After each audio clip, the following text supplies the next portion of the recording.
I'm Reese, And I'm there, and we are literally literally dead. dead.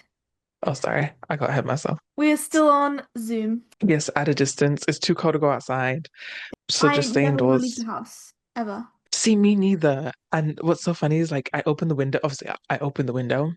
Less so because it's cold, but I open the window and I get a gust of wind, and it sounds so bad. It makes me nostalgic because it reminds me of the outside.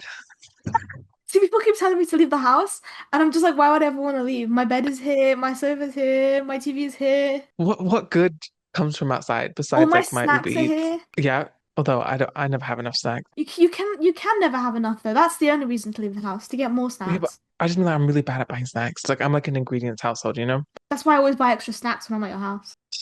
It's true though. It's true. 'Cause we never we never do it so bad. Right. Today's episode is a request by my friend Isabel, and she's requested a movie that all the girlies love, Ginger Snaps from 2001, I think. I think. We don't know. Google it yourself. We'll get back into the studio, we'll be more professional, but because we're at home, we're all right. Yeah, so we're on break. We're using our holidays. Sorry, I was just cosplaying employment. You ever just play pretend? I feel like a kid in like a fake ki like toy kitchen sometimes. Like I'm just pretending to have a job. Sometimes no, because sometimes I wake up early and I'm like, you know what I should do? Shower and put clothes on. And I'm like, well, look at me going to work. Genuinely. And I like time it and like kind of imagine what it would be like if I had like a 9 to 5. Like, oh, okay. So this is what it's like. Yeah. I never get as far as going outside, but like I sort of get the experience. Okay, ginger Anyway, snaps. Ginger Snaps. I'm gonna Spoiler-free give synopsis. Yes, I'm going to give you my spoiler-free synopsis, and then you can choose to stay for spoilers or you can fuck off. Ginger is attacked by a strange creature on the night of her first period and changes strangely. It's up to her sister Bridget to get to the bottom of things. Great. We're going to start the movie now. Okay, so we open on a kid playing in a sandbox and he finds a severed dog paw. His Yeah. mother sees this, freaks out, runs around the corner, finds a dead dog, allegedly Baxter, Daya claims was his name. She runs out into the street, Oh my God, and screaming she's just hysterics, sobbing. And she's and like, she oh my says God, something. they killed Baxter, blah, blah. And then everyone around her just like ignores her. I think she says something about like a beast. She says the beast got to Baxter, Yeah. something like that. It gives you the context that whatever's killed this dog is going to run around killing everybody's dog. Hmm. But it's Um, so funny to me that she's like screaming and like holding her baby and like my dog is dead. And then there's like kids going to hockey. Like okay. well, to be fair, from the sounds of it, like every dog has been dying the last few Yeah. weeks. And then Mm. from a garage next door, we see a grungy looking girl coming out holding like wires, I think like a hose. She sort of looks at the woman with disdain and she's like, ugh, whatever. And then she tells the dog to shut up. She says, "Shut up, Norman," because there's another dog from the other way barking. And that is our introduction to our main character, Bridget. Very likable. Immediately very likable. Yeah, so friendly. So friendly and she loves animals so much. So she goes into her bedroom where her sister is. Their room, it's definitely got character because at some points it's very like bare and like kind of industrial. Like the lights are up above the beds. There's like no wallpaper. But then there's other points where it looks almost like witchy because they've got like the beads hanging around. Yeah, they were genuinely like from this impression of their room, I thought that like their parents had died and they had been like living alone for a few years because their room was like was kind of not nasty. Yeah, it was. Like it was like And it's so concrete different from walls. the The like concrete walls were just like, yeah. it's so different from like the rest of the house as well because the rest of the house is just normal. Mm-hmm. Mm-hmm. So she's talking to her sister Ginger, and they are planning on dying. And you're like, they Yeah. have a She's like pact. cutting her wrists. Yeah, she's like running a blade over her wrist, and then she's all like, wrist of a girl's. I'm gonna slit my throat. And they're talking about all these different methods they're gonna die, and how they've had this pact that they're gonna die together and they're gonna be together forever. They have like a way of saying it's like, is it dead by 16 or on the scene or something like that? Yeah, it's essentially like out by 16, I think they said. Hmm. Out by 16 or we're in it together, basically. And to me it looks a lot like Ginger was more into it than like Bridget because it was Ginger that kept insisting we're together forever, we're together forever, we're together forever. Hmm. And it kind of establishes that Ginger is a bit more pushy than Bridget. Bridget is more of a follower in this Hmm. relationship. And then we get a lot. of pictures of the girls dying, and there's like a slideshow of them with like some flashy editing of them dying in many gruesome ways that they have staged for the camera. And you find out it's part of like a kind of film photography project that they're showing to their classroom. The rest of the students are like laughing and they seem to enjoy it somewhat. But the teacher is like, I am disgusted. I am shocked.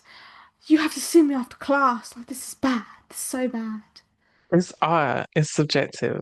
And I would like to say here, there are these group of boys led by one called Jason, who, from the classroom to the next scene in the PE field, their commentary kind of runs through both scenes, and they're essentially just objectifying Ginger the whole time. Which one do you want to do? I want to do the one with the rack. The one with the bang. The The one girls with the notice rack. this, and they're sort of like they obviously have a negative reaction. Yeah. Bridget like says to Ginger, she's like, yeah, but she's like, oh, he's ogling us, and she's like, yeah, but you don't care though, do you? As in, like, she's not interested in him or boys in general. I will And say they start like making commentary on like the way that like kind of what we were talking about before about like socializing being this construct and like what's normal and like being humans, etc. And they say like one of my favorite lines, which is like life is like tedious, and I'd rather just like wait it out in my room. That's like very real. relatable. Yeah, they call it, what do they call school? Like a cesspit of hormones or something. Yeah. Yeah.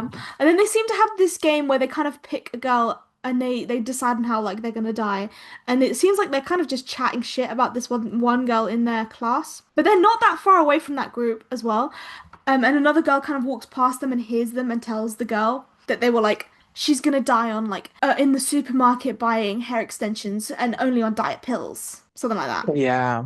I will say it does give major like we're not like other girls energy. Well, yeah, I think that's exactly the point. Obviously, they choose to express themselves in a different way to these girls, and then they think they're better than them because of that. They think that they're kind of above them and above appealing to the male gaze, when we find out later in the film that that's not really true. Hmm.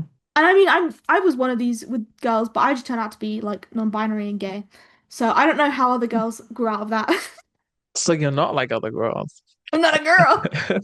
So they end up playing what looks like a grass hockey. What even would you call that? It's field hockey, Isn't that the one from like that Centrinians, one? Oh, is that? Oh, yeah, there we go. I thought it was the one, the Emma Roberts, Wild Wild Child. Child. That's lacrosse. Oh, that's so cross. Okay. Oh, girl, what's the difference?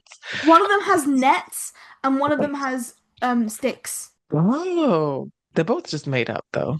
They're both just rich people sports. Yeah, they're not real. No, but they're playing grass hockey. And And Trina, the girl they were making fun of, just shoves Bridget into like a carcass of a dead dog that's just on the field for some reason. there's another one. This is our second dead dog. The PE teacher is just like not looking at them at all. Like they don't. I don't even think we get a shot of them at all. So like, who the fuck left? Like nobody noticed this dog beforehand. Right? Especially because I kind of don't even think she pushed her onto the dog purposely. She sort of just knocked her over and then she Yeah, ended up discovering the dog by falling on it. And I'm like, it's an open field. No one saw this. yeah, I don't know. Especially because they were playing right next to it. yeah. You Other know, girls must have run around this dog. that's the thing. Like, it's a sport, right? And I don't know how, is it field hockey, whatever, Yeah, works, but most sports have a confined space, which means they're playing within some sort of box, however big of a field. and that dog was So in that box. yeah, in the box. So how did no one see it? It's not like she got pushed off the edge of the pitch or something. Like it's on the pitch. Maybe they're Yeah. just so used to dead dogs they don't even see them anymore. Because from what Yeah. they say, they're like, oh, another one. And when they're like leaving school, they decide to take revenge by like essentially kidnapping that girl's dog and pretending it's been murdered like the other ones have. And also while they're doing this, we see that Trina is kind of infatuated with this guy.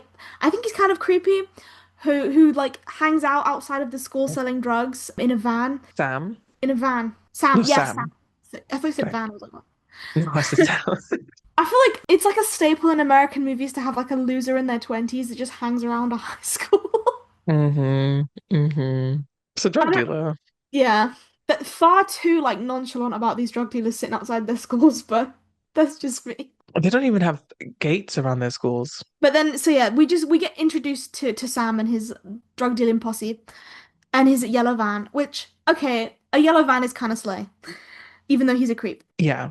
They have dinner with their family. Their parents seem pretty normal. Their mum is trying to talk to them like, human beings. And they'd start talking about period cramps at the dinner table because it appears that Ginger is on the verge of starting her period because she has lower back She's saying that it's just from like the photo shoot because she had to contour her body. But the pain. mom's like, is it tight around your midways? Oh my God. We also find out that they're, as according to the mother, 3 years late. 15 and 16, okay, it's late, but it's not like a cause for concern yet. When you get to about 17, 18, that's when you should look into it. Of course. But the mother does make a big point out of this. Yeah. So it's somewhat important that they're late bloomers is like Definitely. I think it's also important to their characters as well, especially Bridget's later on in the movie as things develop. But the parents, they have counseling that night and say, okay, don't leave the house because obviously there's that animal attacking dogs. Stay inside. But they decide to go out anyway with this like bag of fake guts they have from their photo shoot, find Trina's dog. But when they get to the dog's already fucking dead. actually it's not her dog. Oh, okay. I thought it was her dog, but maybe it's just a random dog. No, it's a random dog that has a similar body. So they're like, oh, at least let's take the body because then we can leave a dead body for her to find.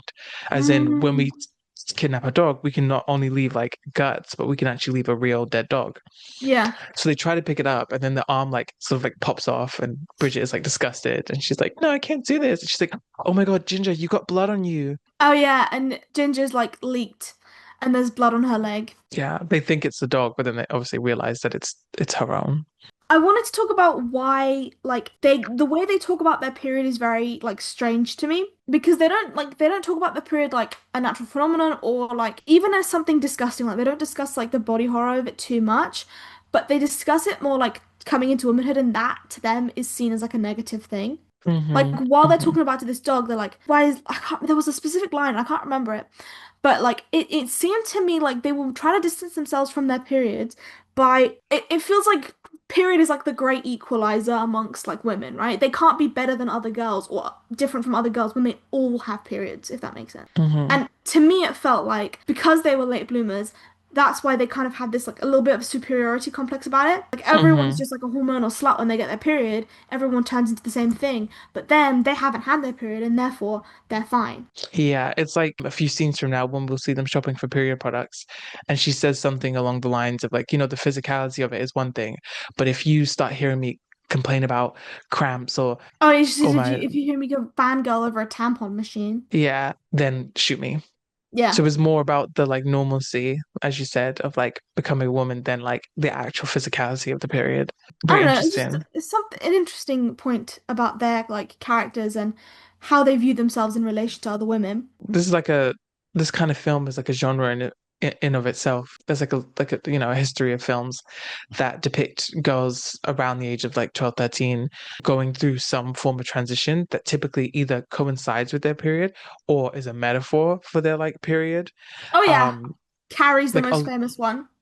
of course, but then even like things like Magical Girl, like movies and shows, the idea that this Mm, girl turns like 13 and she unlocks magical witch powers is yeah. like part of the sort of like a watered down version of this sort of like metaphor for like transitioning into adulthood and gaining this magical power of being a woman. And No, it's quite absolutely. interesting because you get like light versions like Halloween Town and then you get crap like this, which is like so different. Not crap like bad, but like Yeah. sorry, just using a word. Yeah, how do you feel about that? Yeah, how do you feel about like movie metaphors for that like coming of age hormonal sort of like Well, I think it really depends on how it's depicted, right? Like in this movie, it's kind of seen as like a grotesque transformation, but that's I think mainly because these girls have tried to distance themselves from other women, and that's why they got attacked by the werewolf, and that's why their period has become monstrous. I think it can get messy though. I think that like you're taught from a young age, like this is what's gonna happen to your body. This is natural. Your goal is to be a mum. Like your body's goal is to be a mum, and that's why it's happening to you. And society really kind of glorifies this idea of like being a like fertile, you know what I mean, childbearing woman. But when you actually have to deal with the like physicality of that, of bleeding every month, of, you know, the bodily and hormonal changes that will happen for the rest of your life, they don't even touch on like second puberty or like menopause ever because that makes you useless. But also, the physical changes that happen to you are completely like demonized. It's gross, it's disgusting, but at the same time, women have this like need to celebrate it. Like later in the movie, we see the mom doing this, like celebrating and kind of glorifying the period, which I don't think is a healthy way to look at it either. I mean, it's like everyone wants to talk about like how amazing and beautiful like women are, but nobody like even the dad when they're discussing it at the dinner table, he's like visibly uncomfortable and grossed out by the fact that this is a normal thing that's going to happen for the rest of their lives almost. So like Hmm. it's I mean, like it's it's funny like when like the mother first mentions it at the table, like yeah. she's just like, "Oh, you might be starting your period," and the dad goes, "I'm eating," and it's like, Yeah. Like you want to fucking, talk about AFAB people growing up, but you don't want to talk about what that actually entails. Because then mm-hmm. suddenly they're not like cute little girls anymore. They're grown women who have to deal with gore every month. Yeah, I would say it's quite interesting. Like I said, like there's many like films and books that like deal with this transition with multiple different metaphors. So, I don't know if this is a spoiler, but it's a werewolf film, okay? Yeah, And I will say the idea of like a lycanthrope, or whatever, or a werewolf, and that physical transition is a very on the nose, interesting, like route for the metaphor of like puberty, because obviously the bodily changes, negative or positives, the change in attitude, personality, the fact that it's related to the moon even. appetite. Yeah, like there's so much.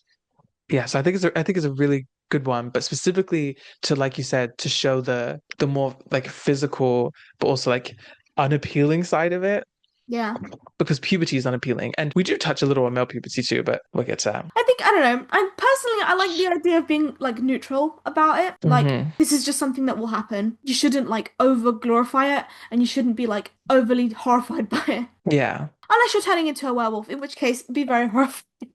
Well, yeah, obviously, like when you get period, not turn into a werewolf. But here's the thing: I think that a lot of people, when they like start puberty in general, regardless of which type you're starting, but I guess especially if you're starting one as drastic as a puberty, they view it, especially these two girls, they view it as uncomfortable or undesirable as turning into a werewolf. So Yeah. that metaphor is more of a descriptive of how those certain people feel, Yeah. which I'm like, interesting. We'll get into it though, because Yeah. we'll see. It's cool. It's cool. But suddenly a creature comes out of nowhere and like it's the werewolf, sorry, comes out of nowhere and like drags Ginger into the woods. Mhm. And then And obviously, Brit like Bridget is like, oh my God, runs after her into the woods, freaking out. Which, yeah. mind you, was like the most expressive I'd seen her the entire film. That she's always just like, yeah, well, let's go steal the dog. Oh, mom, I'm not on my period. Oh, blah, blah, blah. And then all of a sudden she's like, like, it was so funny. It was I so like her funny. performance in this film because it's very like moody teenager, but done in such a Hmm. way where like you can still see all the little expressions that she makes, Hmm. but it's kind of like it's expressive, but it's not like animated, is what I meant. Yeah, I know what you mean. So they run into the woods. They're both in the woods. Bridget finds Ginger and she like starts trying to help her. And then the werewolf comes back and like mauls Ginger some more. Aggressively too. Oh my God, yeah, it was horrible. And then they manage to run out of the woods and they run Yeah. onto the road and they almost get hit by a van, but they narrowly avoid it. But the werewolf actually gets hit by the van. Mind you, Bridget is able to get them away because she beats the werewolf in the head with her Polaroid camera. That And camera's when they are fucked. running into the road and the werewolf gets hit by the van, it like pops, like it explodes when it's hit by that van. Yeah. And this is Sam's van, the drug dealer from the school. Yeah, the two sisters run off, and Sam is left in his van, sort of freaking out, like, what did I hit? He gets out, and we see a giant carcass. Like, Yeah. all the muscle was exploded, the blood is everywhere. It's just like a carcass now, just practically all bone. And he's obviously like, this doesn't look like a dog. This is a little too big. Yeah. Bridget and Ginger rush home into They her rush. bedroom. Obviously, they're freaking out because of all the blood. And Bridget's like, does this hurt? This hurt? And Ginger's like, no, it doesn't. So she looks at her wounds, Well, at and he's first she like, says it's burning, and then she says it still mhm. stops hurting miraculously. Bridget cleans off the blood. We find out that the wounds have healed themselves already. Yeah. So then Ginger's like, let's not go to the hospital. Let's not call our parents. Like, let's not tell anyone. And Bridget, agrees because she's a follower. And then we have science class, which they always do that thing where like the classroom is like vaguely relevant to like the plot of the film. Like in science, they're learning about cells that like multiply and stuff. But Ginger's not looking so good. And then they go to the supermarket, which is where we get that scene of them buying the tampons and stuff. And they're like not happy about it. No, she said, oh, this one comes with a free calendar. You had to I just track thought the it was so, cycle. no, of Back course, but I then, just thought they it was, didn't have They didn't have Flow app that actually tells your data to the US government. Do you like the one that like uses like the star signs? What? It like yeah, I can't remember what it's called, but like if you know, you know, it's like a period tracking app, but it also tracks like your star sign and like where your like moon and sun is at the same Listen, time. I had that app. I had Flow, and then I found out that they were giving all my data to Trump, and I was like, I don't really want that to happen to me. So then I changed over to that other app, which I think is literally called Stardust, and then I found out that they were doing the same thing. I've gone manual. I'm tracking it manually now. No, see, I know what the calendar's for, but I just thought it was so funny because it was like I don't know. I feel like that's how I would shop. What do Just you like mean? because people like didn't know which one to go for, and just the fact that they were like, well, this one comes with a free calendar.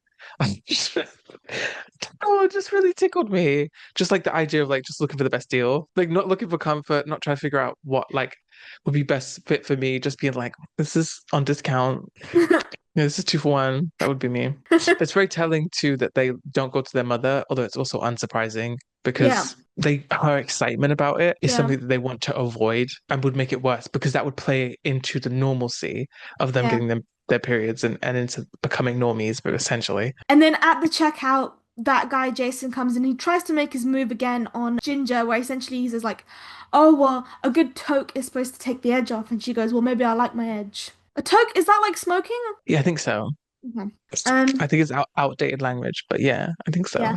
Well, I guess we find out because they go and Ginger is smoking weed in the van with some guys essentially, Yeah. and The objectifying guys, the yeah, objectifying guys from earlier. Yeah. Bridget is standing outside when Sam t comes along and it's like, "Why are you around my van? Like, what's going on?" Yeah. Mind you, before that, Sam speaks to Bridget Yeah, and is sort of like, she's like, she sees the dent on his car. Obviously, she knows what happened, but she's like, yeah. what did you hear? And he's like, oh, I don't know. You wouldn't believe me. She's like, what? And he's like, I'm thinking a lycanthrope. And she's like, I know what oh, that well, is. yeah. And he's And like, then no, he's you like, don't. "No, you don't." Like, you think you're so fucking smart. Everybody knows what I'm. Sorry, not everyone, but a lot of people, anyone who's into like movies will be like, "Oh, a werewolf." It gave so like neckbeard being like, you probably don't know what a lycanthrope is. You probably call it a werewolf, plebeian. That's exactly what it gave. You want to know what a Exactly what it werewolf is gave. to impress guys. So good. Yeah, that's what I know what it is. Yeah. And then, yeah, he opens up at the back of his van and he discovers, what to impress guys. Yeah. Okay, fair enough. It worked, I guess. Was Andrew thoroughly impressed that you knew what it was? Well, he didn't know what it was, though. Oh, so it must have been extra impressive. Yeah, yeah, yeah. No, actually, no. He got his fragile ego got like upset that I knew something he didn't, and yeah, Oh, so you broke him into submission. That makes sense. that's what I do. I hate that's what people would think. So he kicks them out of the van, essentially, and he's like, "Get the fuck out my van. Like, what are you doing in here?" Yeah, like why are they This guy smoking has his got to van? be like 20 odd, right? See, I don't know He's because the thing is, 15, I don't 16. think we ever see him in class, right? No, and he's old enough to get booze and drugs. I don't know. We never see him in class. He seems to live in the greenhouse that we see later on because there's a bed in there. Like I reckon he is an adult. Yeah, probably. I think so too. Which is a bit weird because he seems to, because we spoke about the popular girl. What was her name? Trina. Yeah, she seems to have a crush on Sam, but it seems like Sam is reciprocative. Like it seems like because when she turns up to the van where he's just kicked out the druggies, she turns up, starts talking, and he's being friendly with her in a way that's like, oh, there is something there. So Yeah. it's like, oh, is he fucking her? And he's like 20 and she's like 17. Yeah, actually, no, because she'd be in their year, so she'd be 16. 16, yeah. But Trina has a big crazy fucking dog that starts barking at Ginger, and Ginger just kicks the dog. She let it bark for a while though, and they were not getting it under control. So as Yeah. much as it was mean, at the same time it's kind of valid because it's like I'm stood here, your dog is trying to attack me, you're not doing enough. Like the dog shut up after she kicked it. You She know got it what she worked. wanted. She- Yeah.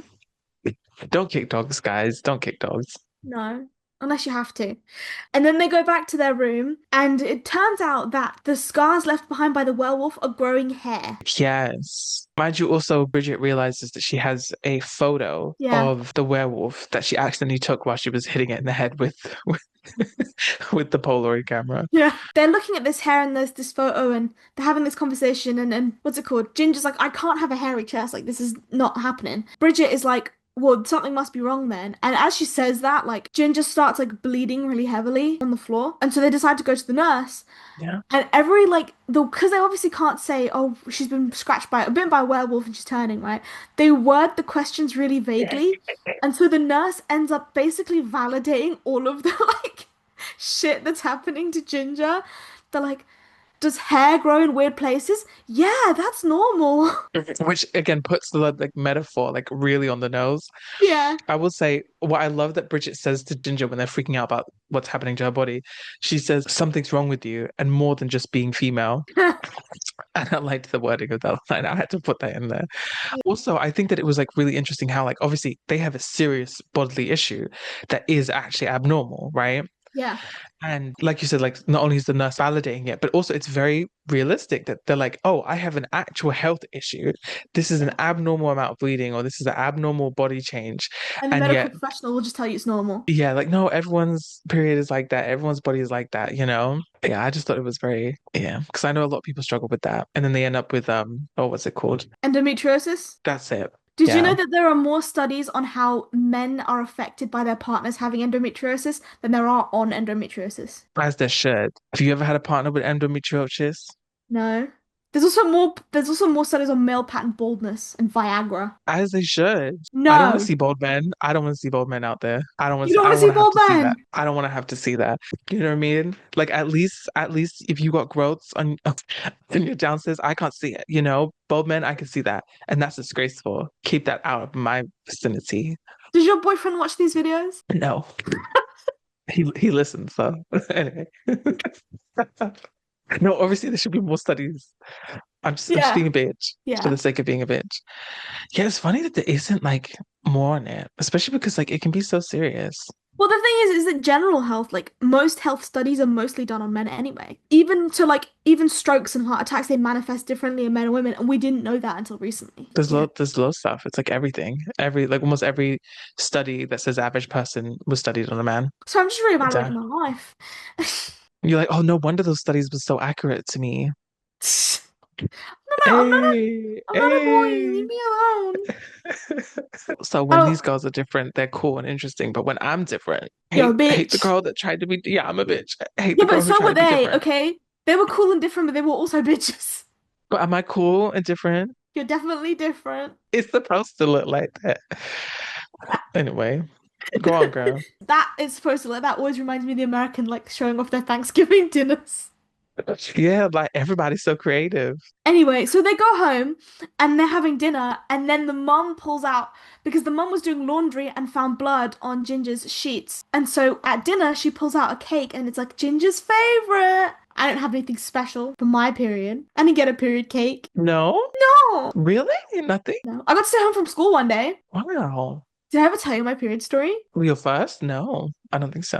I started my period in a Sainsbury's. Okay. Surrounded by strangers. I think that's better. Like I'd rather like start like literally like surrounded by strangers that I don't care about, would never see again, than have it like come on like while I'm surrounded by like people like peers at school. Not even like the physicality or like anything embarrassing happening, but just how much I didn't need to process. I'd rather it be like I don't have to think about the opinions around me either. Okay, so they get a period cake, and then Hmm. Ginger's pissed off because she thinks her sister told on her, which already starts the rift between them. Yeah. And Bridget's like, I And would never tell her. she's like, yeah, you would if you try to piss me off. And then they have like this argument. So then Bridget decides, I'm going to learn about werewolves and I'm going to learn about periods. So she's reading about the menstrual cycle a little bit. And then she starts reading about werewolves. And then she starts watching like werewolf movies. Yes. And then we also get scenes of Ginger and how she's changing as well. And she's becoming more like objectified, but she's also allowing it to happen. Like she's hanging out with these guys more. She's like making out with them. And she's kind of alienating her sister. She's like not talking to her at school anymore. Hmm. Druggy returns the photo that was left in his van after the weed incident, right? And it was the photo of the werewolf, I swear. It was, yes. And So she's obviously now he believes her and he's like, oh, you did see it. did see it. You know what's going on? And she's just like, thanks, and she wants to leave straight away. He's on like the creep radar. She's like, I don't want to associate with this man. Which fair enough. Valid. And she's also tracking Ginger's cycle at the same time. Then in the evening when they're sleeping, like she flashes her torch over Ginger and she sees that there is a growth. You want to talk about it? Dude, because it was really unnerving. Yeah. Oh, she goes over to her sister and she like pulls down her pants a little where you could see her tailbone has extended. It's obviously supposed to be a growing tail, but it's like a little nib and it Yeah. like wiggles back and forth. And it was so disturbing. Her Like it spine also becomes genuinely, more prominent. it does. Oh God, that freaked me out. Yeah, the body transformation sequence I thought was really good in this film. Because not only it was like silly and it was like kind of like silly gross where it was this little nib going it was very funny. But like the idea of extended tailbones has always like freaked me out because the thing is like have you felt your tailbone like when you think Yeah. about it and where it is? Imagine that's extended and then imagine it gets snapped. That's what I always think about. And I know it sounds so stupid and like don't think about it, but like, ugh. Yeah. But Yeah. I think that's the first like, oh, this is like really serious because up until this point, we'd maybe seen her teeth change a bit. We'd obviously seen the fur coming out of her like But she's also wounds. developing like physically, like she looks like she's a grown up a bit more, like her chest is a bit Hmm. bigger, she's dressing more like maturely, that kind of thing. But this is And the has that first like like, that scene in like Jennifer's Body where she's like walking down the hallway? That's yeah. Ginger has a scene like that too. But yeah, I was saying that body growth is like the first objectively abnormal because it's like new body hair during puberty is normal. Yeah. Becoming more confident and like more adult, very normal. But growing a tail is not. But that scene, it's just that's what I'm saying about like these metaphors in these films that do this all the time. It reminds me of the film like Teenage Witch, literally just called Teenage Witch, which is a very weird film because like the leading girl is like the actress is like 15 and then like the leading male is like 21 but any film before the 90s is that before the 2000s but it's the same thing where she gets these magical powers and then all of a sudden she gets noticed by like the boy that she likes and Yeah. she's popular and like she's cool and that's like always the thing so it's just so funny because I especially used to have like witchy film like obsession as a kid so I watched a lot of like oh when I turned 12 I got a letter I got whisked away to a different country to join a fairy academy those type of like books and stories love Yeah. them but this is like a dark version of those same metaphors I used to watch where it's like oh I'm so cool and different but it's like because I'm like literally a dog. I'm literally a dog. I'm so different. I'm not like other girls because I'm a werewolf. Yeah, I don't know, it's fun. I like it. Bridget and Sam, they're growing a little bit more closer. They're discussing more about the werewolf stuff. And they discuss like silver and if that can be used as like a cure or a stoppage for Ginger. Then Bridget tries to talk to Ginger again, and they have a really big argument essentially where like Ginger is like, oh, you're jealous of me, like you're just mad that I'm maturing faster than you. And then Bridget's like, I'm sorry, I'm holding you back. And she's like, don't worry about it, I'll leave you behind, that kind of stuff. Mind you, it's important to say when Bridget talks to Sam, she tells him that she's the one that's infected Yes. and she's the one changing to sort of like cover up for her sister, obviously.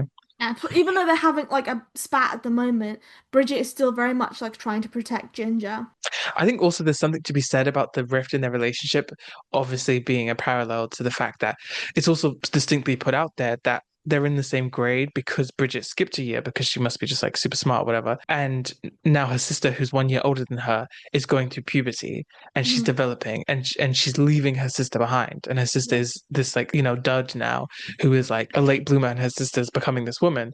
And that kind of real life dynamic portrayed in this like far more obviously like turbulent sort of fantasy metaphor. Oh no, absolutely. I mean, you know what I mean? Going through puberty with a sibling your same age, you see how you develop very differently and how you choose to present yourself very differently as you come into your own as an adult and how that reflects on you and how you learn to reflect on others. And that can really fracture like sibling bonds and things like that. Because Hmm. at once you were very similar and you have this connection of, being raised in the same place and being so close. And then suddenly your body's changing differently from your siblings, but also you're choosing to present differently from your sibling as well, and you have different reactions to that. Yeah.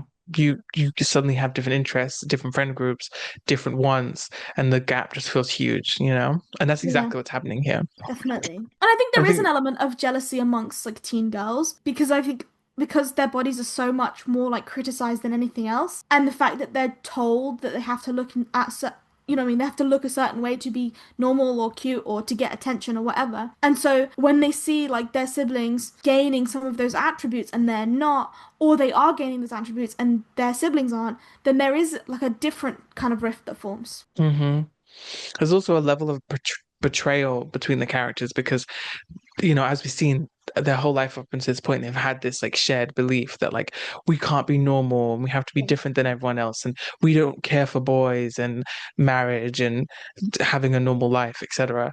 And now Ginger seems to be doing that, obviously because she's like being overwhelmed with all of these like hormones from like changing into a werewolf. But now she's like smoking weed with boys and like having like romantic interests in them and caring about people's attention and dressing to be perceived as like more attractive.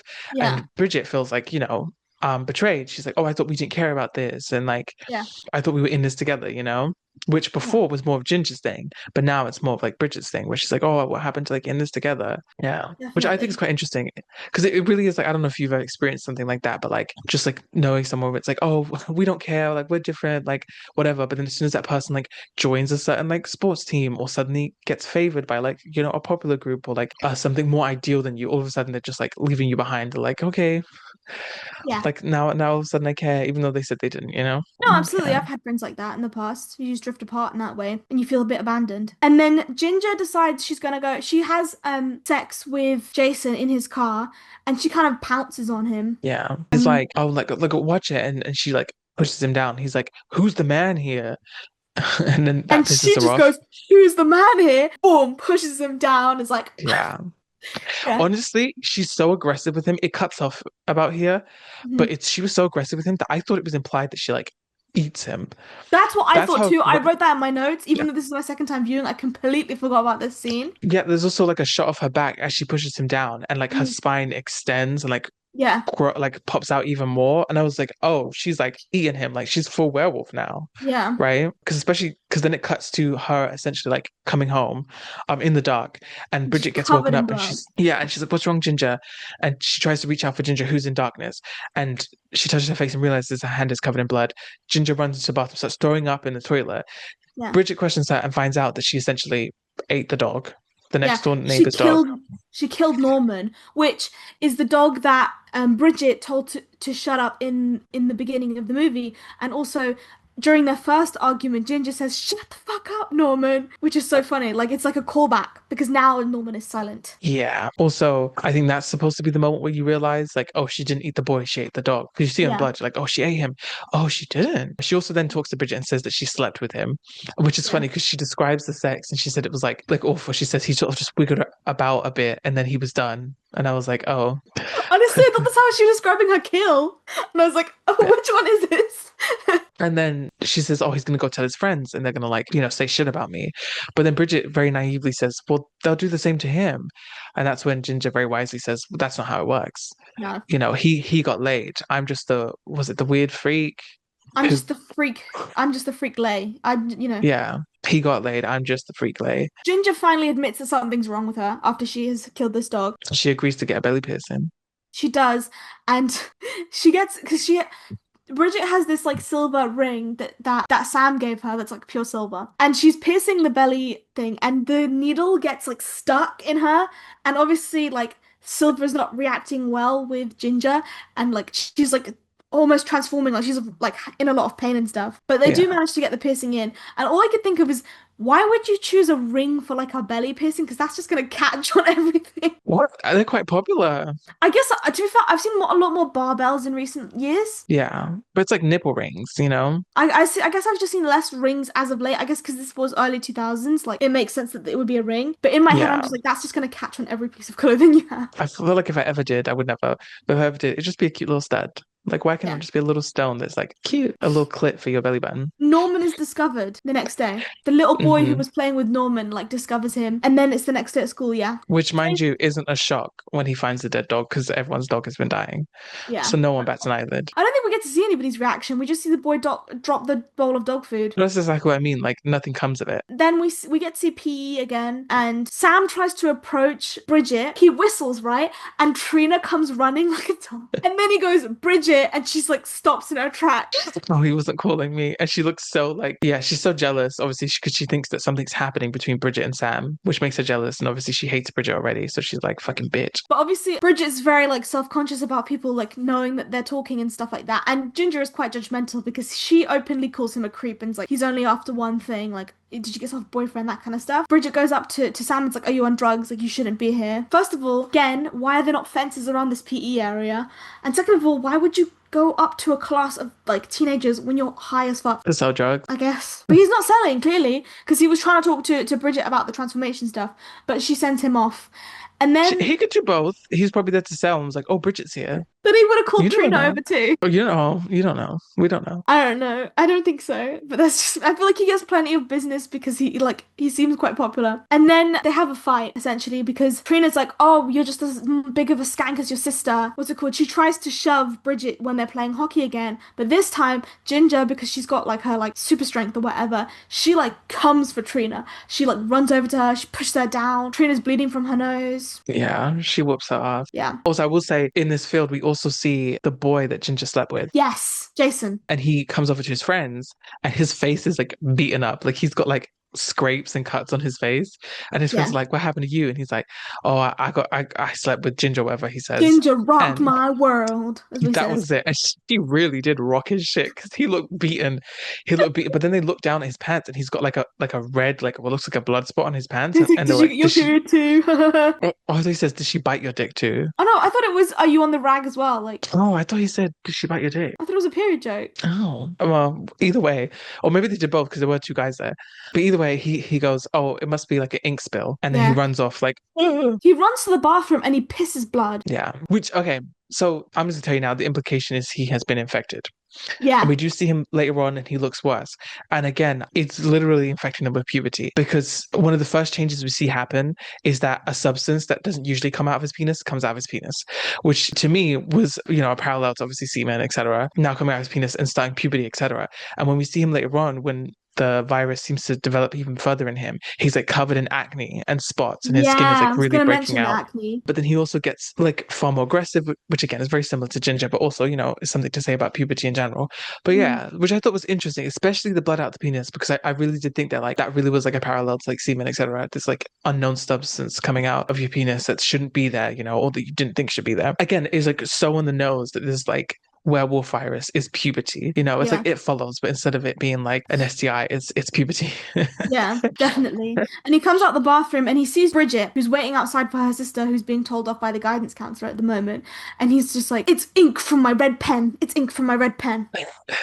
It's not ink. We get another discussion between Sam and Bridget, which is when Sam and Ginger meet finally properly. And Ginger is openly hostile towards him. Sam starts talking about like this particular plant that's supposed to be used for like curing werewolf disease, but it only grows in spring. Ginger storms home earlier than Bridget, and she says something really horrible here. She says like, "Oh, if he rapes you, don't come crawling back to me." That's a bit far. That's a bit far. A I don't lot know. worse is about to happen. To be fair, yes, but I personally, wouldn't probably not say that to my sister. Ashley, have I? Maybe on your period, who knows? Not this I think that's period. the whole message of the film is that bitches get crazy on their periods. That's probably the message some like alpha bro podcaster would get, yeah. Some like male film critic in his 30s who's like never interacted with a woman. He's like, the message is that women are crazy on their periods. And my favorite film is Kill Bill by Quentin Tarantino. It's always Kill Bill and Pulp Fiction. Kill Bill and Pulp Fiction. Ugh. That or some like, if they're really film bros, they'll go for like Jim Jarmusch or some shit. Ginger is shaving her legs. It seems like the hairs on her legs are getting thicker because she's a werewolf, because she seems to be pulling at this razor, and like the bathtub like has like blood in it. So like she's already cut herself a lot. Yeah, which again, the very obvious on the known puberty parallel of a Yeah. girl having to shave her legs for the first time. Well, having to. Actually, you know what? That is a good word to use because a lot of girls feel like they have to. And then her mother comes in and she's like, "Why don't you knock?" And the mother can clearly kind of tell what she's doing. She's behind the shower curtain. She can tell she's Yeah. shaving. And she's like, I I'm think she fat. says, "What'd she say?" Yeah. And then the mother looks at the magazines on the floor and is like, "Oh, those girls are fake and you shouldn't look at those as They're all examples on of who to speed to be." stay skinny. Like it's fine. You don't have to look that way. Also, like, Ginger's about to find out that the fat is not the worst thing your body can be. Yeah, I think a lot of people could still learn this message, to be honest. But yeah. 100%. Actually, I will ask, do you think that when she said that, she was just saying it to throw her mother off the scent? Well, yeah, Or because do you think she she meant right it? before this, she discovers a claw growing out of her foot on the side. Yes, that if you own a cat or a dog, you know that weird like claw toe on the ankle. She's got Yeah. one of those. It's weird enough on dogs and cats, but like on a human, She's trying to hide it's it. And the thing is that like body shaming and fat shaming was so much bigger in the like 90s and early 2000s. It was insane. Like the skinniest women were being called fat. And so it's kind of believable of an excuse to give your mom like, "Oh, I feel fat. Like I don't want to leave like the house. I don't want Mhm. you to see me right now. And the mum is obviously trying to like set a healthy like mindset for her daughter. I think the mother's response was pretty good. Yeah, I think the mum is a pretty good mum for the most of this movie. Yeah, she's so normal, especially compared to her daughters. Definitely, definitely. It's later in the evening. The mum's gone out, as has the dad. I think he's working late or something. Trina accosts Bridget on her way home and is like, "Where's my dog? Your sister took my dog." She has a bit of a crash out because obviously her dog is missing, but also she has a little bit of a moment where she talks about Sam and she says, "Oh, he's a cherry hunter. Like he only wants to fuck you because you're a virgin. Like he doesn't want you properly. Like." And Hmm. she's really upset. She's really upset, and it's clear that like as nice as he is in terms of like for hunting down a werewolf and curing her sister, he isn't like a good person, and he's Yeah. clearly like manipulating young girls into doing things for him. Do we know that? I Or does think, she just say that? I guess Because the so. thing is, we don't actually see him do that. And we'll get to like the scene we do get of him later. Yeah, we don't actually see him hunting down girls or like sleeping around or, That's true. We don't see that much of him apart from his interactions with Ginger and Bridget. yeah, we'll get to that scene with Ginger and him later. But The thing is, if we interpret it as not the truth and we say it's just Trina trying to hurt Bridget, we can kind of see like the way in which male attention is seen as more important than other women, and so they're kind of Mhm. battling it out over this guy, even though, do you know what I mean? Bridget's not really battling; she doesn't want him. I mean, either way, Yeah, I think he's definitely too over her. And the fact that it's implied, obviously, or said that he yeah, took what's her face's virginity, is like, what was he doing in there? yeah. What was that big man doing in there? But Mm-mm. Trina's clearly like upset enough to the point where either she can expose his like shit that he's doing, or to try and attempt to hurt Bridget enough into cowing down so that she can get what she wants. Yeah, I just want to say because it's just as much possible that like she had a relationship with him, lost her virginity to him, and Yeah, obviously felt very close to him, but then seeing him be close to Bridget got jealous and then is retaliating with this like rhetoric of like, oh, he just wants virgins, you fucking virgin loser.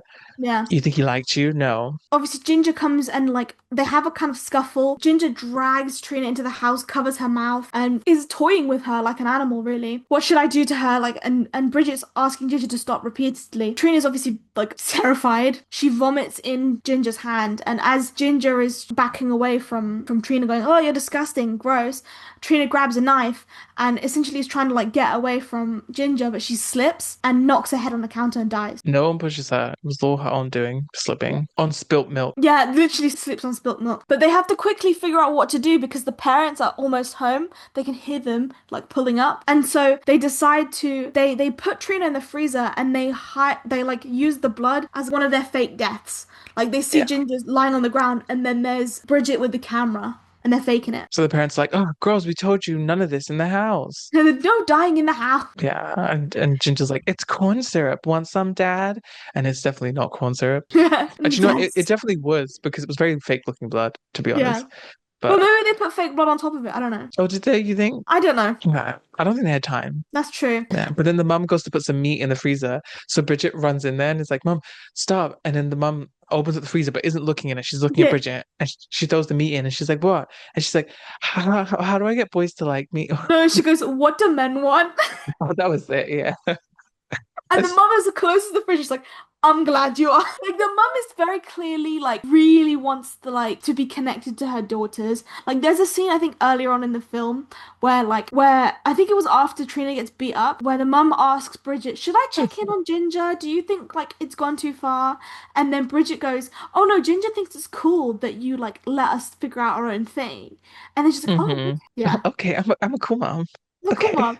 And so the mom is very clearly desperate for like connection with her daughters because the daughters like they call her by her like first name and stuff like that. And they're not really interested in their mom at all. Yeah. But the parents head to bed and they realize they need to deal with the body. So they start like trying to get it out, but it's frozen into the freezer. You have to So use they're a trying screwdriver. to like chisel her out. Another thing I will say that was really weird here. I don't know if you saw this, but her eyes are flickering in the freezer. I did not see that. Yeah, like when the mum first opens it, you can see her eyes moving, Yeah. like twitching almost. And then later on, when they're both looking at the body right before they take it out, the eyes are twitching slightly. But it's so subtle that like almost like was it intentional? Is that what dead bodies do? Or was it an Maybe, accident? or Like I maybe can't they tell. just didn't have like a dead body for the like actress, so they just like used the actual actress. That's fair. But I was like, because when I first saw it and her eyes were twitching, I was like, oh, is she still alive? Anyway, but they chisel off her fingers, right? Yeah, two fingers break off and they like land in the garden somewhere. And then they like Which, can I drag. say, how cold is that freezer? Because she's been in there maybe an hour or two. Like, Yeah. how is she like frozen to the bone? She's got all the like white like snowflakes on her and everything, and you're like, what? This must have been a hella cold freezer. Anyway, so they dig a shallow grave for her in the shed, and two of her fingers kind of fall off, and they're like in the garden, like in the grass. But they don't notice. They don't notice. They have like an escape plan like worked out amongst them. They said, "We'll cure you and then we'll run away and start fresh." They never blame women for this stuff. Yeah. I Women mean, can what only she's, be sluts or oh, yeah. virgins next door or bitches. Yeah. Ginger says that. She says, a girl can only be a slut, a bitch, a tease, or the virgin next door. We'll Yeah. just coast on how the world works. That's what she Yeah. says. We'll just coast on how the world works.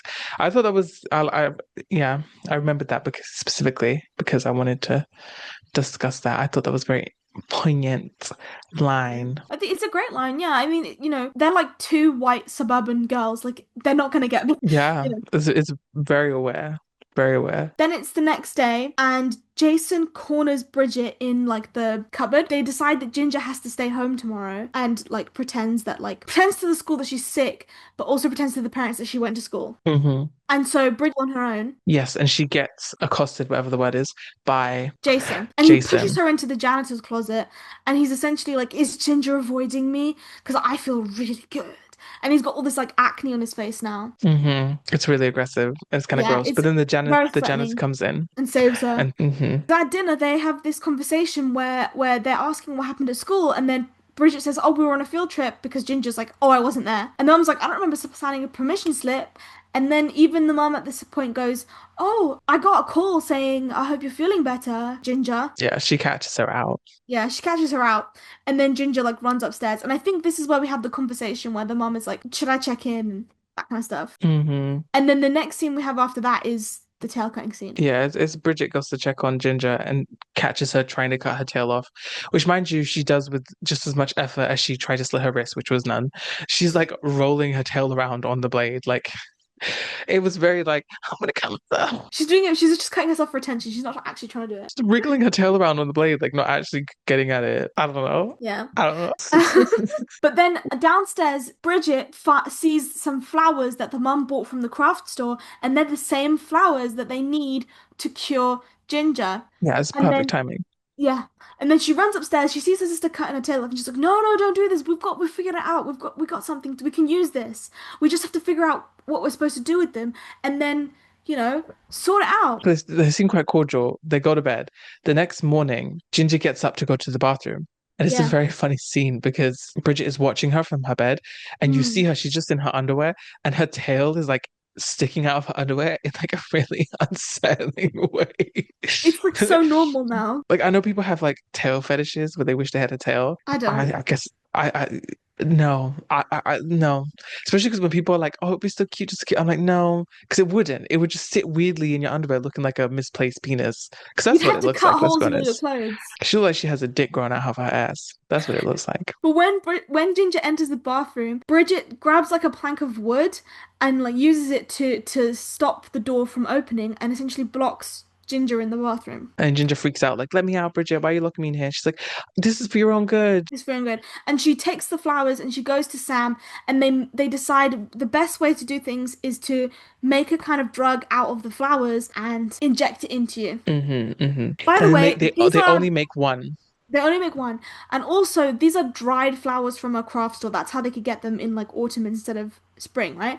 But this is just, it is stuck in my head because I go to a lot of like craft stores and stuff. And all I can think of is the dried flowers they have in craft stores are like pumped full of chemicals. Yes. Like, And I sure, just think that she might not be a werewolf after that, but she might be some kind of mutant. I was so confused because like I had a similar thought where I was like, surely those are like plastic. Like I don't Yeah. know. All they're covered in like glitter and like Yeah. And they only make one.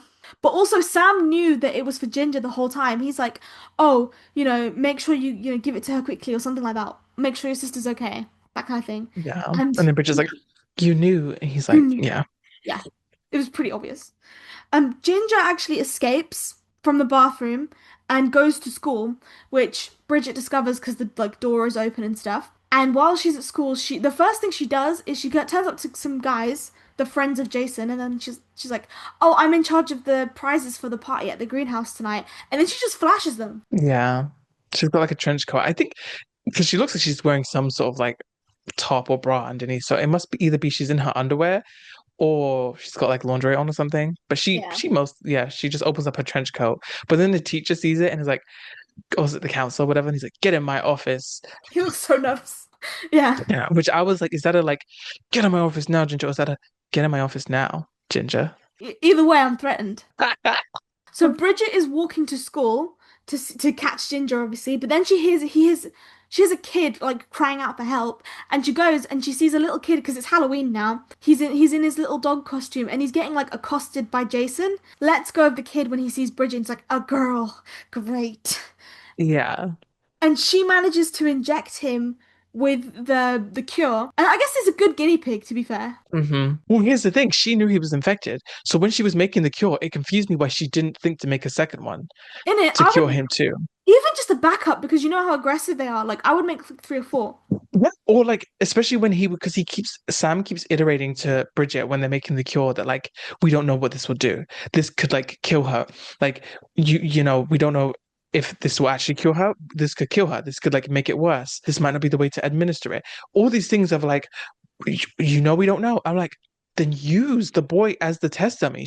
Bridget knows at this point that he's infected and she doesn't All care for you him. need to do to lure him into a secluded place is have some tits. Yeah, Like, just make two, and she could have tested on him, which she inevitably technically ends up doing anyway. yeah, But I was like, why did she not think that? I don't know. Especially because she skipped a grade. She's supposed to be so smart. yeah. But yeah, I Honestly, thought it was like so funny. if the risk was killing my sister, I reckon I'd probably use the prick first. Yeah, and I love that he was attacking the little boy in the dog costume, which also helps indicate that the point that it's like a Halloween Yeah. at the moment. But the fact that like werewolves have obviously had such an issue with dogs, and dogs have such an issue with werewolves. And The he's fact that we yeah, still got in the little boy in the dog costume. But the little boy in the dog costume was just so funny. I don't know why it tickled me so much. The fact that he's like harassing him. I'm just sorry. Yeah. But Oh. then she manages to stick him in the neck, and he's just like, "Oh, I have a class to go to," and he just walks away with the needle. Yeah, he's like deflated. So she gets to school. She goes to the guidance counselor because there's like an announcement on the PA system telling her to go there, and she finds out that Ginger has killed him. They make a plan, and it's that they will stay till after everybody's gone home, and then they will clean up the mess, and they will go and make some more of the cure, and then she'll be fine. Hmm. Of course, that doesn't happen because when Bridget runs off to find some cleaning supplies, the janitor who's still there goes into the guidance counselor's room. Sorry, could not remember the words.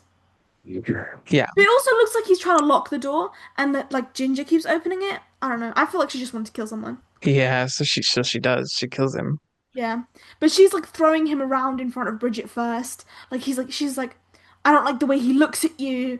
Very possessive, and like she smashes him into the like those like is it fire axe or something like that under the like smashable glass, Hmm. and that like almost finishes him off, but he's like still breathing. And Bridget says, "You've infected him. Let's go find the cure. Like you haven't killed him. We can fix this." And then she just kills him. Yeah, she like stabs her fist into his like gut. At this point, Ginger is kind of more inclined to stay a werewolf because she's just like, we could be a pack again. She's hack again. So Yeah. We're barely even related. during this, their mother back home finds the fingers on the grass. Well, the dad actually finds them, and the mother's like, "Oh, this is obviously props from their like murder shoot." But she Yeah. picks it up and she's like, "This is a little too real." But she puts it in a little like Tupperware and puts Yeah. it in the fridge, and she's like, "Hmm." So then she goes back to the garden, the shed or whatever, where they buried the girl, and she's suspicious of like the earth that's been like turned up. She digs her up, doesn't she? Yes, she does. And she obviously has a reaction where she realizes that like her daughters have killed someone. Well, she Yeah. presumes. Ginger runs off. She has this To, monologue before she runs off as well. She talks about how yeah, they used to be so close, but then she talks about killing as well, and she's like, killing is just like touching yourself. You know every nerve and move, and afterwards you see stars, and you're just like, this is bitch is like, she's gone. She's not coming back from this. yeah. And Especially because Ginger runs earlier, off. when the popular girl dies, Bridget does ask Ginger. She says, "Are you going to eat her in front of me?" And she says, "No, that would be like having sex with her," which Because is she quite said, "Would interesting. you eat her if I weren't here?" That was it, yeah. And she says, Yeah. "No, that would be like having sex with her." But then Bridget is like she's obviously running towards the greenhouse where they're having this like Halloween bash. She tries to hitchhike, but like it doesn't work. Like none of the teens will take her because she's such an outcast. But then another car pulls up and it's her mum. her mum tells her to get in the car and she has the Tupperware with the fingers in it. And her mum is talking to her and is like, "Where's your sister? Like, we should go get her. You guys have done a terrible thing, but when we get home, we'll just light the house on fire and just go. Like, start a new life, just us girls." And she goes, "Well, what about dad?" And he goes, "He'll just blame me. They all will." Hmm. Yeah, she does a no one will take you away from me kind of line. Yeah. She's like, "It's fair enough if you leave, but nobody's gonna take you from me. You're my babies. You're my precious babies." And I will say that the line about how everyone will blame the mum for this is very like, whenever you see like one of those child serial killers or whatever, it's always like the mum who gets blamed for like the way they turned out that way. It's never like the Hmm. parent, it's always the mother. Have you ever noticed that? No, no. I don't know why, just because I'm thinking about like most like serial killers, like true crime things I know, and typically the father gets discussed a lot because usually there's something there about like how the father like raised the family or did something like traumatizing to the children, whether he had like really strict rules or like systems on his kids, or like assaulted or even sexually assaulted their kids. But I Also. don't know. But it's like, the ones who grow up in like normal families, but they're just like, Hmm. what I mean, innately evil or whatever the fuck's like happened with them, right? And then it's like the mum is always the one like who has to kind of take blame for it. I think I see what you mean. Like when there's like a school shoot or something, people like say that they're a failed mother, Yeah, they're a and there's a failed lot of like mother. focus on that rather than like the father. I could, yeah, I think, yeah, yeah, It's yeah. never like a Sorry, joint I thing. It's always the one or the other. But yeah. so I just think about like most like true crimes I know. I'm like, usually it's the father that is the reason. Yeah. But But when neither parent is the reason, someone always yeah, like yeah, they yeah, yeah, choose to blame women. yeah. It's always like, oh, what kind of mother are you? And Yeah. So then Ginger arrives at the greenhouse party. She's dressed up. She's in a Halloween thing. She's got a wig on. Or did she dye her hair? I don't know.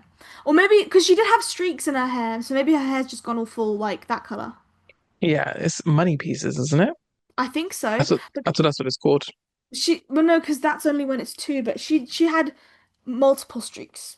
Oh, I thought she just had two at the front. No, no, no. Like I thought so too, and I was like, that's very like Gen Z of her. But then she turned her head Wait, and she had other ones. I think earlier on she only kind of has the two. I think is growing naturally, and then I think Um, later on at the party, more of her hair has turned grey. yeah, I think so.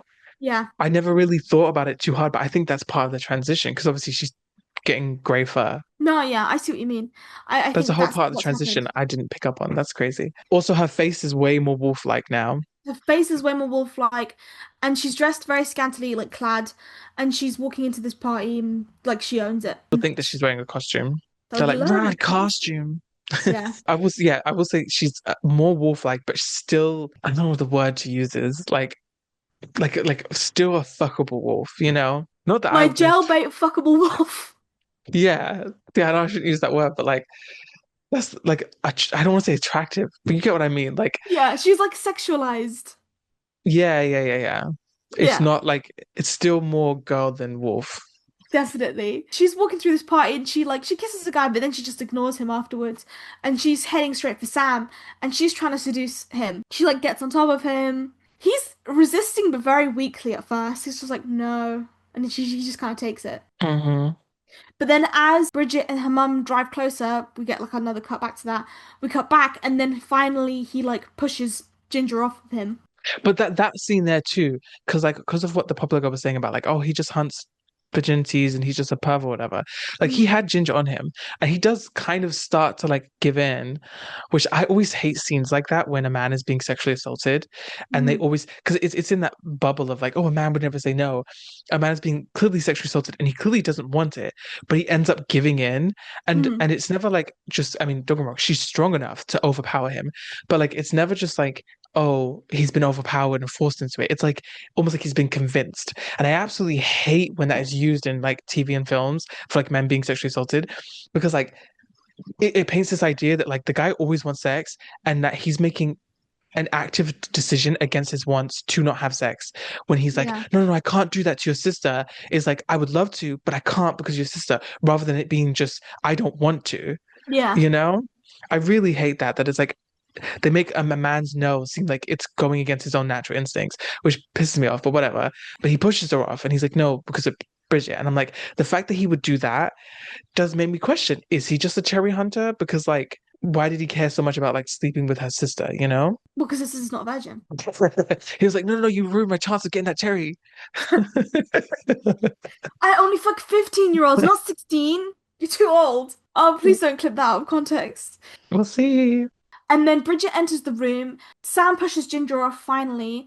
And then Bridget tries to talk down Ginger essentially. She's like, we're gonna be a pack again, like, we're gonna be okay. And she cuts her hand, and then she cuts Ginger's hand and she pushes them together, essentially infecting herself so that Yeah. Ginger would listen to her. Yeah, it's a blood pact. And they're headed towards the car. And then suddenly Sam jumps out of nowhere with a shovel and like bashes her on the head. Bridget's like, "No, you fucking idiot. I'm trying to get her home because that's where I can make more of the cure." Like she was coming with me. It Like was we all were gonna working be out. fine. So they load her into the back of his van and Yeah. they drive to the house. And while they're doing that, Ginger is changing in the back of the van. And one Yeah. thing I want to mention is right before they run out of the place, their mother comes into the party to try and find them. But Yeah. she comes in with the The Tupperware of severed Tupperware. fingers. She carries it through the party. Why? She's got seven fingers in it. She's carrying it through the party. Like Carrying I don't. incriminating evidence around like it's nothing. Like it's I guess fucking she egg thought like rolls. she'd rather it be on her person, so it just I don't know. But like that was such a funny choice. Ginger, like in her like knocked out unconscious state, is like fully changing into a werewolf in the back of Yeah. the van. Not that Bridget and Sam know because they're in the front having a Yeah. conversation like nothing's up. Yeah. Well, then when they get to the house finally, they realize that the back of the van was broke because it's been established that the door on the back of the van is kind of broken. And it's like, oh yeah, I meant to get that fixed, right? The door's kind of slightly ajar. So they're Yeah. like, oh no, did she get out? So they grab a torch and they Yeah. shine it into the back of the van. And that's when Ginger bursts the door open, knocking them back, and runs into the house. Oh yeah, so that's my bad. Which I thought was, I just thought it was a fun scare to like specify because you Mm, think that she's run into the house, but then she is in there in the end. But then she yeah. like then jumps out. Yeah, I thought it was a fun scare. So Yeah. actually, what happens is they hide in the pantry to stay safe, but then they realize above their head they've got the ingredients to kind of make the cure right there. They've got a Yeah. lighter, they've got a metal spoon, they've got the flowers, and they've got alcohol above in the pantry. So they're like, we can do it here, you know. But then I assume either the light for the pantry is on the outside or. Mm. Sam offers to help. He like at first he's like, why don't you just take the cure and we'll just fuck off out of here, like we'll just leave. And then she's Mhm. like, no, I'm not gonna leave my sister, like that's bad. And then he offers some other stuff like, but then eventually he says, all right, I'll go out there and then you can like distract her and I'll just jab her with the needle. But then what ends up happening is he goes outside with the needle and then he gets like pushed up against the door Mhm. and like mauled. So like Bridget is stuck inside the pantry listening to Sam get like torn apart essentially outside. Which is low-key hilarious because like he builds up this like heroic moment where he's like, "Give me the bar, I'll do it. You stay here." He takes a half step out of the pantry before he's instantly snatched, and then just absolutely. But they really linger on him being mauled, like the sounds of Yeah. him being mauled. He gets mauled for like a long time, He's but the, they're got the most really brutal just like death in the movie. like they're trying to embarrass him almost. Like it Honestly, was, valid. yeah, yeah, valid. Was he doing in little girls? Anyway, you know what? Was he doing little girls? Period. But he had it coming. Ginger drags Sam downstairs, and so Bridget's finally able to leave the pantry. She sees the like cure that's lying in a syringe in a pool of blood, and she picks it up and she starts heading down to the basement. But then she drops it in between the stairs because it's those stupid stairs with no like guard. Basement stairs. I fucking hate stairs like that. I always feel like I'm gonna fall off them. But she drops it in between the stairs and she heads down and she finds Sam there, like lying in a pool of his own blood. And Ginger comes forward and she starts like licking the blood. And then to kind of calm Ginger down, Bridget sits next to her and starts like picking up the blood with her hands and like licking that as well. But she Mhm. can't keep doing it because she's still like humanish. So she like vomits it all up and she's like, I can't do this, I can't do this. Which is when Ginger like lashes out and essentially like kills Sam properly now. Then Bridget runs away and she kind of like hides under the like stairs in like a crawl space type thing. And she has the cure again. Ginger's trying to get in and is like trying like gnashing her teeth at her. And Bridget kind of kicks like some more wood to kind of crawl in through like a narrow, like almost tunnel. And Doesn't then they she have a end big up in her bedroom, right? yeah, and they have a big like tussle until eventually she stabs Ginger with the in the stomach dagger.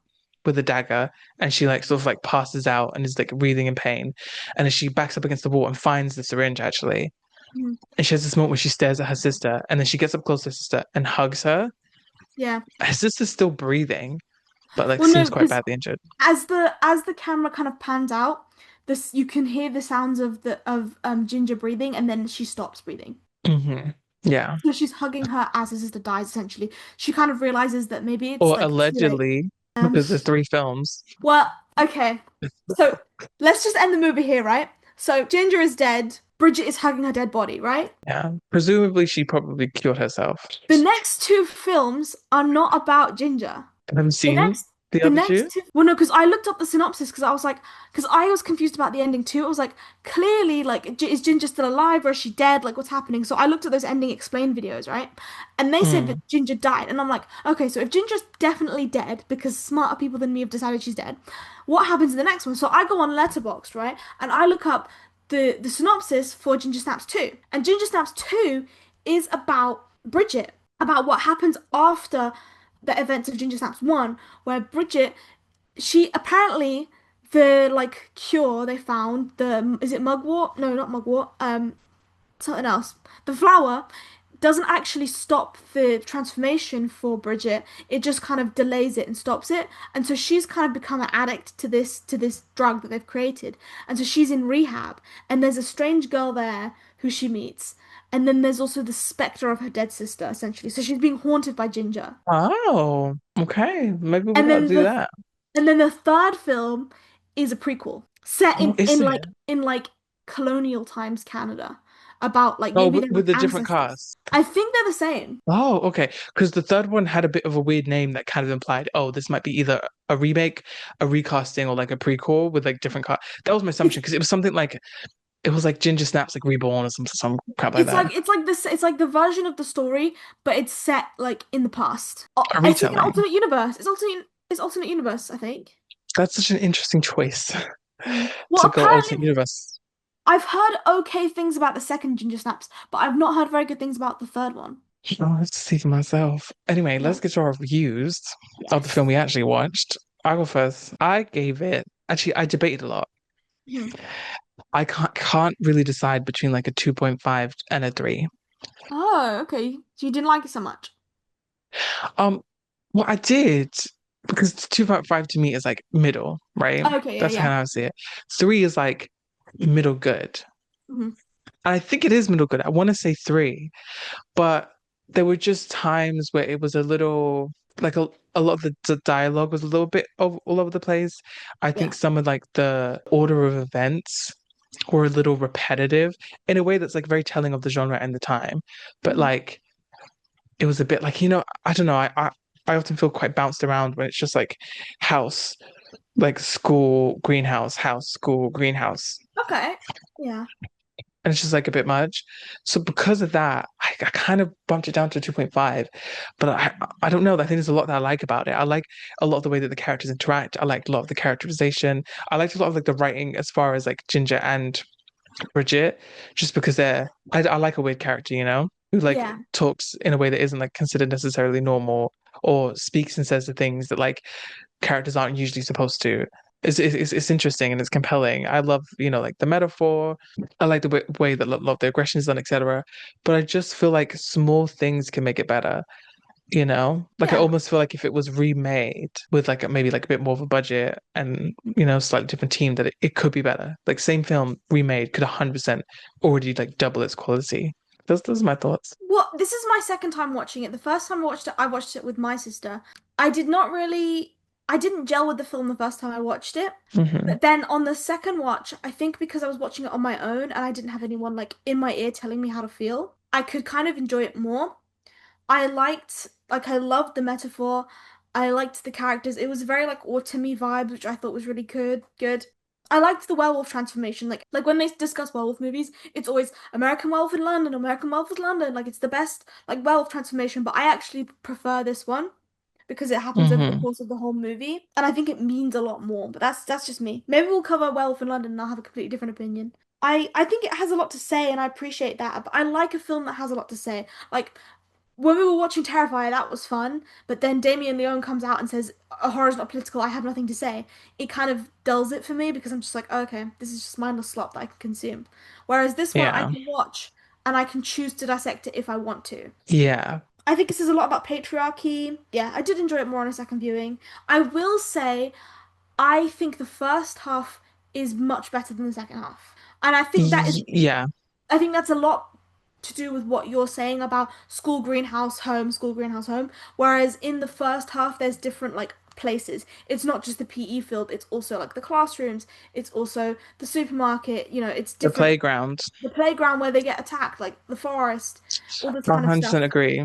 Because then that's exactly how I feel. And I agree with what you're saying about it has a lot to say. And it's funny because like most of my notes weren't plot points. And that's why I was like really off the plot today because I didn't put a lot of plot points because I was just putting thoughts and like Yeah, opinions and literally writing down lines from the film that I thought were really distinctive or I wanted to speak about. But yeah, you're definitely. so right. The first half really benefits from like it being all over and these distinct places having very distinct vibes, colors, and theming to like sort of like reflect what they were going through. And then eventually the second half, again, it literally just feels like greenhouse, school, home, greenhouse, school, home. Yeah. And it's just like, But especially I because the was characters become compartmentalized. Like mm, Sam is always at the greenhouse and is this, and then we always have yeah, the Bridget's sister only at home. really the only person who moves between the spaces. But speaking Yeah, of Bridget, I really liked her character arc. I thought that especially towards the end, so like in the beginning you have this whole like suicide thing and they're planning on dying at 16, so obviously they're thinking about it a lot because Bridget is now 15, right? And how Bridget is just following around Ginger, and towards the end of the movie you kind of see Bridget come into her own. Like she says, "I'm not dying in this room with you." I like a character arc where someone learns how to stand up for themselves, and I think hmm that this film does that really well. It kind of explores like, you can't always follow around your sibling, or you have to be your own person. You're gonna develop differently. And I like hmm that a lot about this movie. I think I'm probably going to give this one 3.5. I don't remember what I originally gave it in my last time I watched it, but a 3.5 is definitely what I'm giving it now. I might actually settle on the three. Okay. After thinking about it more and replaying it all in my head with and hearing your thoughts, I think I will settle on the three. I think maybe all the most issues I spoke about only felt like that because I felt like the film was a little long for what it was. It was like an Oh, hour and like 40 I don't minutes, think, isn't it? I thought it was shorter than that. Let me check. I sworn it's like an hour, 40 minutes. That's how it felt anyway. And I was like, I felt like this could have been like a 90-minute film with 10 minutes of credits, you know? It's an hour and 48 minutes. An hour and 48. That's not too bad, but yeah, But okay. see, that's how it felt. Like an hour, 40 minutes. I felt like I said, it could have been a 90 with like 10 minutes of credits, is in like an hour and 20 minutes. Yeah. I see what you mean. I think it could have cut down some scenes, and I think it could have fleshed out its other characters a little bit more. Like I think that Bridget's character arc has done really well and Ginger's has done really well. But like again, we can't figure out if Sam is a pedophile or not. Like that would be fabulous to hmm know. And I think that what Trina says like in her crash out towards the end, like shows her to be more than just like a one-sided bully, if certain things happen to be true. And so I was looking more, hope to see more of that.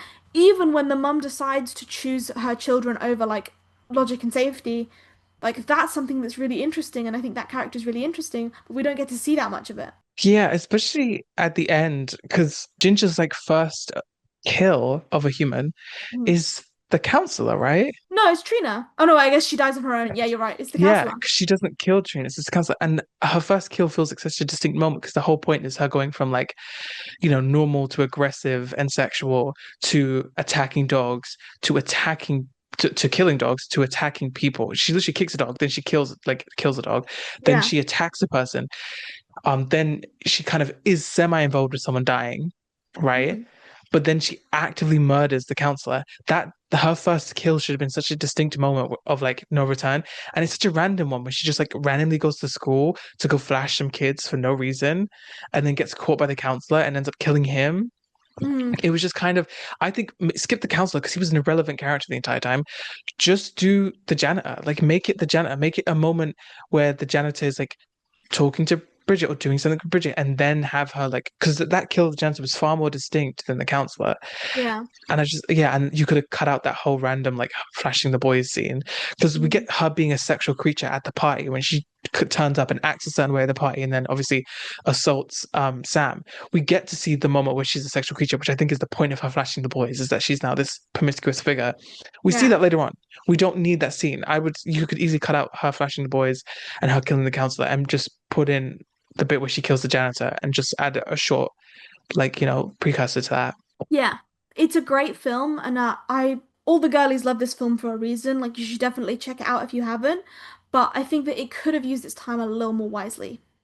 Yeah, I would definitely recommend this to people, especially certain people with certain tastes. And I did enjoy it. That's Ginger Snaps, guys. I'd like to thank Isabel for requesting the movie, and just to remind you, if you have a movie that you want us to cover, you can comment it down below. You can comment it on Instagram. You can comment it on YouTube, wherever. Thank you for watching. Thank you for watching. You can find us wherever you find your podcast, and check the links on YouTube because we like to keep important and charity stuff there. Yes. And like and subscribe. Like and subscribe and rate our podcast. Okay, bye guys. Bye.